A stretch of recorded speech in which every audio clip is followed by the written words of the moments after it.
This is my supremely hot take as a serious student of ancient Greek. Many a serious classicist will not own to this opinion, but I think that's only because they hate fun. And that is that Troy is a great movie. Now, yes, there are many historical inaccuracies in the movie Troy. Menelaus and Agamemnon both die at Troy. Achilles is straight. All these things. But I'm going to tell you right now two things about Troy that the movie actually did get right from the Iliad. And then at the end, I'm going to tell you one big error that it has that I've never seen anyone complain about. But I'll start by saying at the end of the day, the movie is fun. The movie makes me feel things. That's really all I'm asking from these people. But anyway, the two things that Troy did get right. The first one is the much memed line Achilles says, "You sack of wine."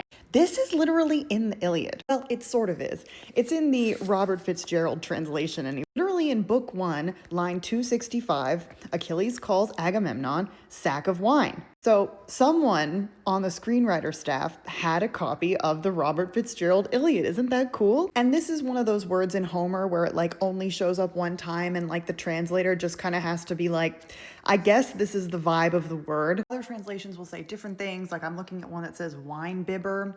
I'm also learning that my copy of the Robert Fitzgerald Iliad has the line numbers wrong, and the line where a sack of wine should be is actually 225, not 265. But anyway, the second thing the Iliad gets right is that Achilles is really hot. They make a point of saying it all over the place, that Achilles is the hottest person of all time. I know some people are afraid of blonde men, but you see what I'm saying.